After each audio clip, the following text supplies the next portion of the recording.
Hariom. Blessings blessings blessings. भगवान जी हे गजगजवासी दादा लक्ष्मी भगवान की जय। आज एक स्टोरी आपको सुना रही हूँ। शायद भगवान करे आप सबके अंदर इतना इम्पैक्ट कर जाए कि रियलिटी ऑफ सत्य की क्या है, ऐसे कैसे हो सकता है। एक युवक गुरुकुल से जब वापिस लौट रहा है, गुरुकुल में रहने के बाद जब विदा हो रहा है तो गुरु के चरणों में गिर जाता है और रोता है। गुरु ने पूछा क्या हुआ? बोलता है मेरे पास आपको देने के लिए कुछ भी नहीं है, सबने कुछ कुछ दिया है और मैं कुछ नहीं दे सकता हूँ। और मैं एक वचन चाहता हूँ, जब मेरे को कुछ आपके लिए मिले, भेंट देने के लिए मैं आऊँ, आप उसको मना नहीं करेंगे, क्योंकि ना तो मेरे माँ बाप हैं, ना मेरे पास कपड़ा था, ना खाना था, वो सब आपने मुझे इधर दिया है। और रोता जाए, आंखों में आंसू है। गुरु ने कहा तेरे आंसुओं की धार ही सबसे बड़ी भेंट है। तेरे लिए प्यारे बच्चे, सारा ये गुरुकुल खुला है, जब भी तुम आओ। खुश हो गया, चला गया, अपने एक मित्र के घर गया। रात को जब सोया तो ये करवटें बदल रहा था। मित्र ने बोला क्या हुआ? इसने बोला कि सब लोगों ने कुछ कुछ उसको दिया है, गुरु जी को दिया है दक्षिणा, मेरे पास कुछ भी नहीं, 5 सोने की गिन्नी भी नहीं मेरे पास। मेरे को बहुत बेचैनी हो रही है। मित्र दोस्त ने बोला अभी सो जाओ, जहाँ का जो राजा है ना, वहां पे जो पहला याचक आता है उसके लिए उसने बोल रखा है वो जो चाहेगा उसको मिलेगा। बोलता ठीक है। सुबह वो ले गया राजा के वहां, उसको मिलाया और राजा नीचे गार्डन में सैर ही कर रहा था। इसको देखकर खुश भी हो गया बहुत। इसने बोला कि मैं सुबह सुबह आया हूँ और हो सकता है शायद पहला याचक हूँ सुबह सुबह। उसने बोला नहीं, तुम सदा के लिए पहले याचक हो। सुनना ध्यान से, कोई ऐसा निकलता ही नहीं है, कोई नहीं आया है इधर जब से मैंने ये बोल रखा है। इस युवक ने सुनना ध्यान से, ये हम सबकी कहानी है। कितनों को तो मैंने इसी सत्संग में बैठे देखा है, थोड़े से सुखों के लिए ये लोगों ने अपने जन्म कैसे बेकार कर दिए। ऐसी ही कहानी है, इसलिए बोल रही हूँ। ऐसे हमारे जन्म बेकार हो जाते हैं जब हम पहुंचे हुए गुरुओं के पास से हम मजबूर हो जाएं, हमारे साथ ऐसी घटना परीक्षाएं हो और हमें पता नहीं चले, हम छोड़ छाड़ के बैठ जाएं, जहाँ कहीं भी जाएं। ये मैं नहीं बोल रही।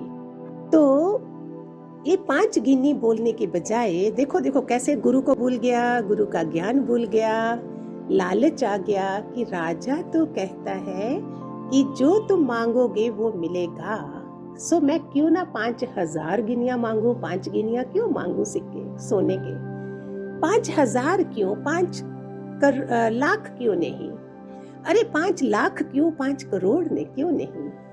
5 करोड़ के बजाय 5 अरब मांगू, अरब के बाद खरब मांगू। फिर तो रोया कि मेरी आगे इसकी क्या गिनती है, कितने शून्य लगने चाहिए, ये कि मैंने पढ़ाई क्यों नहीं करी, ऐसा सोच रहा है। राजा ने बोला आपने बताया। इसने राजा को बोला आप एक चक्कर और लगा ले, तब तक मैं सोचता हूँ। राजा बोलती ठीक है, सोचो। राजा चला गया चक्कर लगाने।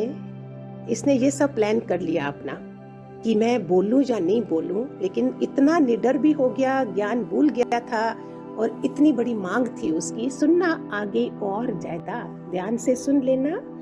जब राजा आया बोलता बताइए आपने कुछ सोचा? बोलता हाँ। फिर ध्यान से सुनिए जरा। राजा आए वापिस कि उस युवक को बोला सोचा तुमने कुछ? उसने बोला कि आपने ये जो 2 कपड़े पहने हैं, आप इन्हीं 2 कपड़ों में निकल जाइए और ये सारा राजमहल मेरा है। राजा इतना खुश हो गया। मैं इसलिए बोल रही हूँ ध्यान से सुनिए, देखो जरा कैसे है, सीखना चाहिए ना। अध्यात्म चैनल है, तुम्हारी बुद्धि और होगी, कैसे हो सकता है। उसने 2 मिनट में हाथ जोड़े आकाश की तरफ और बोलता है, वाह भगवान, वो आ गया जिसका मुझे इंतजार था संभालने के लिए। जब उस युवक ने उसको आनंदित अवस्था में देखा, उसने सोचा इसको तो हार्ट अटैक आ जाएगा राजा को। मैंने 2 वस्त्र भी इसको बोला उसी में निकल जाओ, और ये तो क्या कर रहा है, इसने तो शुक्रिया करा है भगवान का। ये तो प्रतीक्षा में था कि कोई आए और संभाले। युवक बोला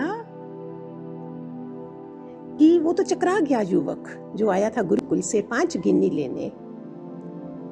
उसको पागल हो गया कि ये सब क्या है। राजा ने बोला, मैं ये 2 वस्त्र भी रख के जा रहा हूं, मैं नग्न अवस्था में जाऊंगा जिस अवस्था में मैं पैदा हुआ था।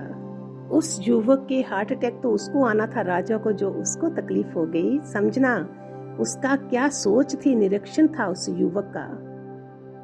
राजा निश्चिंत था, आनंदित अवस्था में था। बोला, तुम्हें ऐसा देखकर राजा, मैं तो अबोध हूं, मेरा अनुभव नहीं है।